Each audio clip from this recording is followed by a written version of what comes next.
Hi folks, welcome to RJ Impact. Today we're going to be talking about Ramesh Sunny Balwani. We'll call him Sunny or Balwani throughout this video.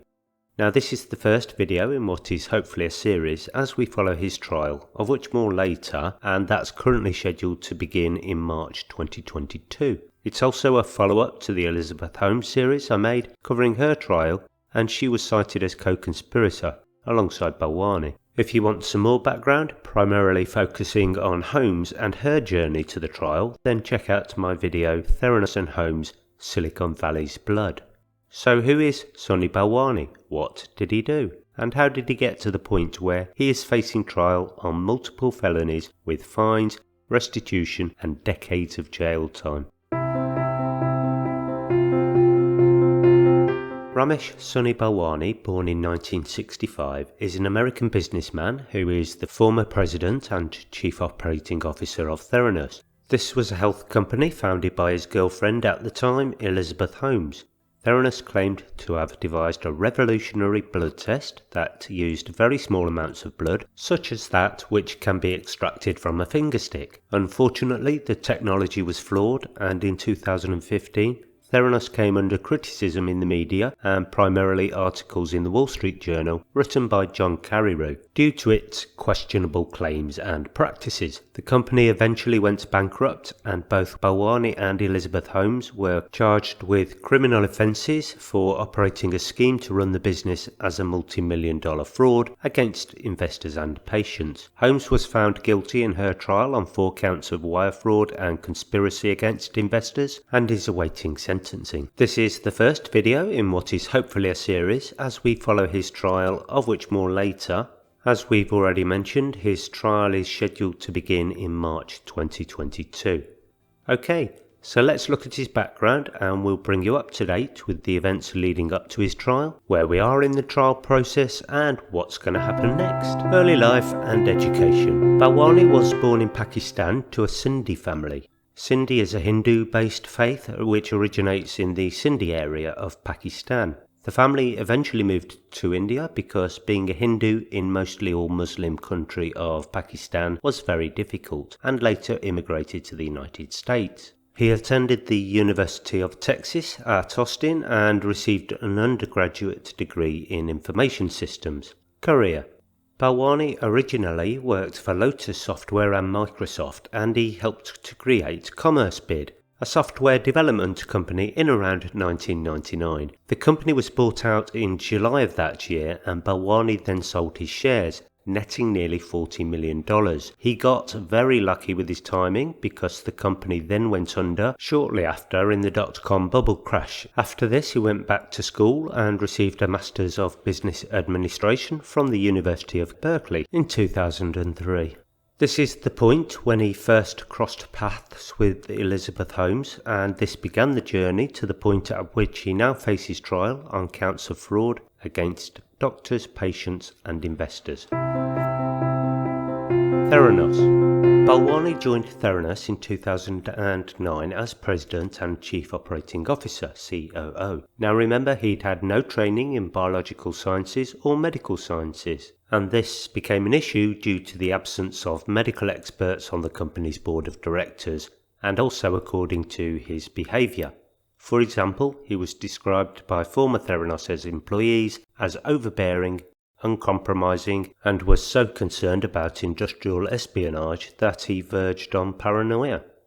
A couple of examples of his ignorance that are somewhat funny and at the same time somewhat disturbing are, well, firstly, in one claim he made, this invention, i.e. the Edison blood testing device, is going to be way up there, with the discovery of antibiotics. He once misheard end effector, which is part of an automated robot's arm, as endofactor, which is a meaningless word, and repeated the error throughout a meeting. Furthermore, not noticing when endofactor was subsequently used as a prank in a PowerPoint presentation. Apparently, some employees would play a game and deliberately slip nonsense words into meetings with Balwani, just to see who could get him to repeat them, as if he had full knowledge of what the nonsense was all about. In 2015, the Wall Street Journal wrote the first of a series of articles maintaining that the Edison blood testing device by Theranos produced inaccurate medical diagnosis and results. They frequently failed quality control checks and produced wildly varying results. In 2016, CMS, which is the Centers for Medicare and Medicaid Services, issued a report which backed up the Wall Street Journal findings. In fact, in April 2016, Theranos had to void all test results from Edison machines from 2014 to 2015. In January 2016, the CMS sent a warning letter to Theranos after inspecting the Newark laboratory. CMS regulators proposed a 2-year ban on Balwani from owning or operating a blood lab after the company had not fixed problems with its California lab in March 2016. During the time leading up to these adverse findings, Theranos had been raising money from investors to provide cash to keep operating. Theranos claimed, amongst other things, in these so-called funding rounds, that the company's technology was being used by the US Department of Defense in combat situations, despite never having been used. Also, they claimed to have projections of some 100 million revenue streams in 2014 that was actually closer to $100,000. Theranos eventually stopped all operations in September 2018.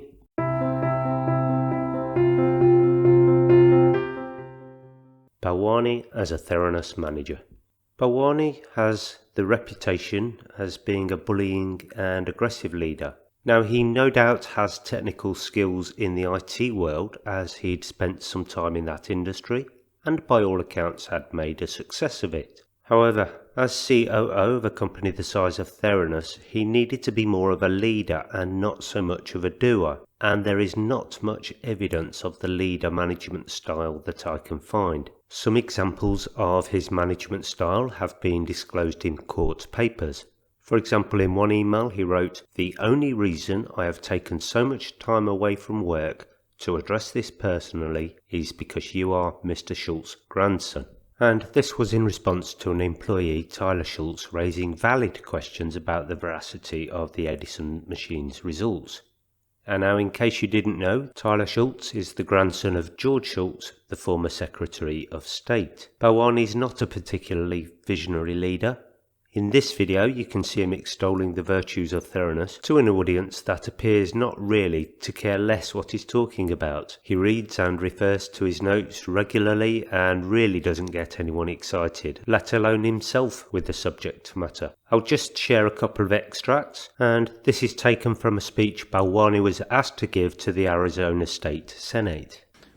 For last decade, a group of 300 to 400 scientists and engineers, we have been working on something that we are very excited to share with you, and something that we believe is magical, that's going to improve the quality of care and reduce the cost burden on the taxpayers.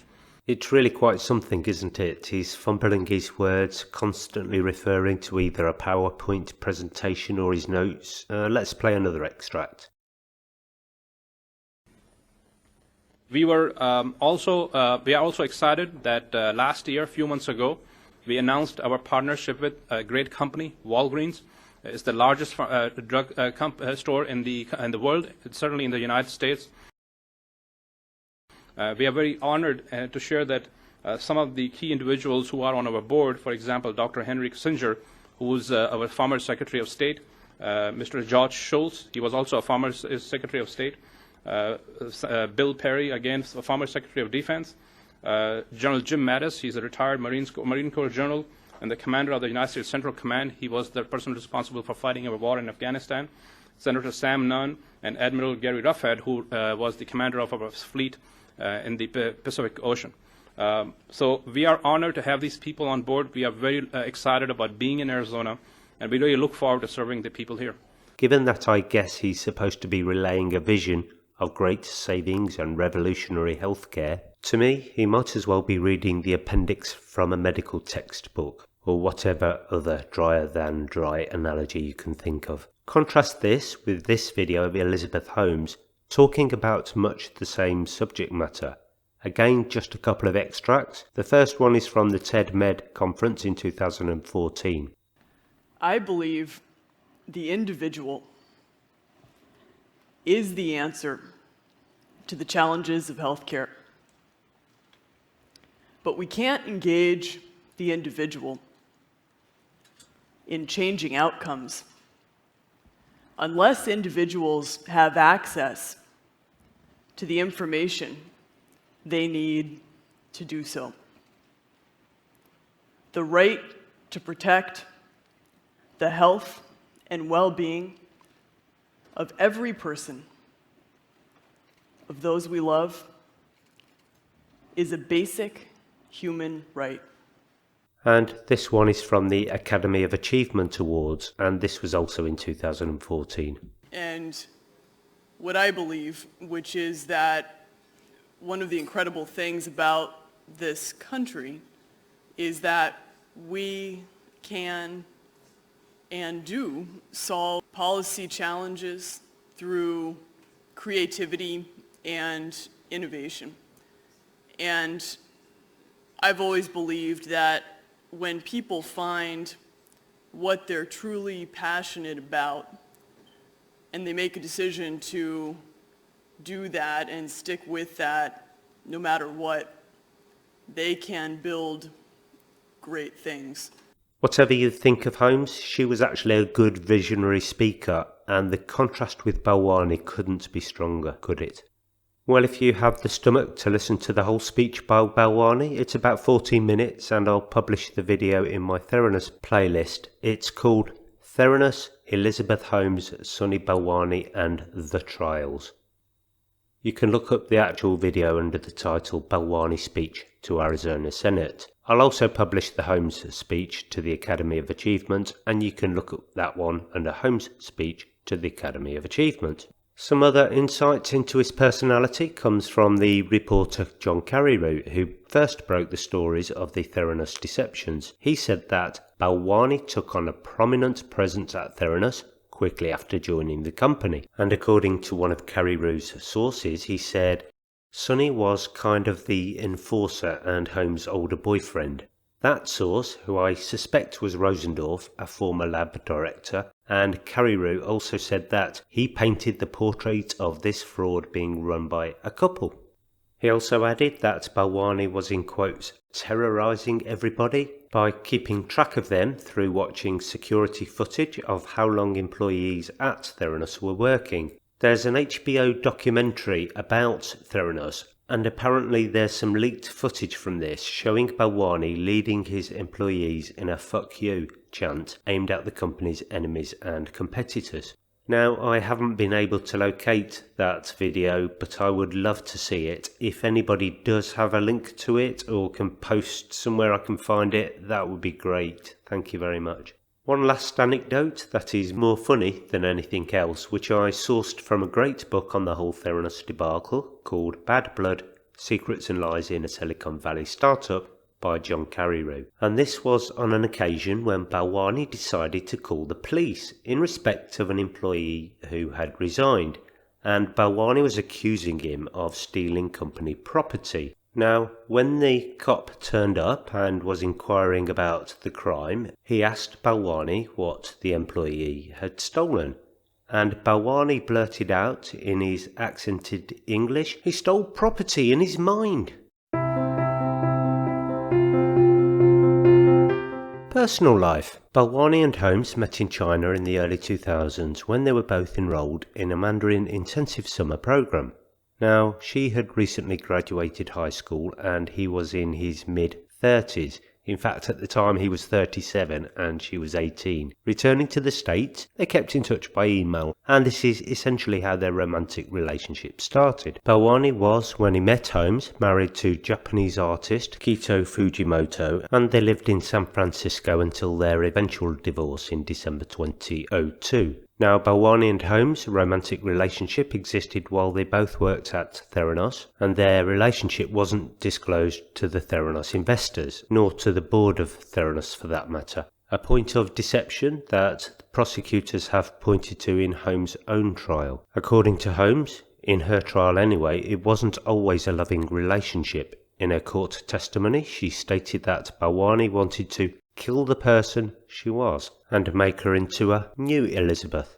She did, though, testify that Balwani had not actually forced her to make false statements to investors, business partners, journalists and company directors that had already been described in the case. We should also note here that Balwani has categorically denied abuse allegations, calling them false and inflammatory. His life will now turn to one of the most important moments, convincing 12 jurors of his innocence against 11 fraud charges. Balwani's attorney has said, Mr. Balwani committed no crimes. He did not defraud Theranos investors, who were amongst the most sophisticated in the world.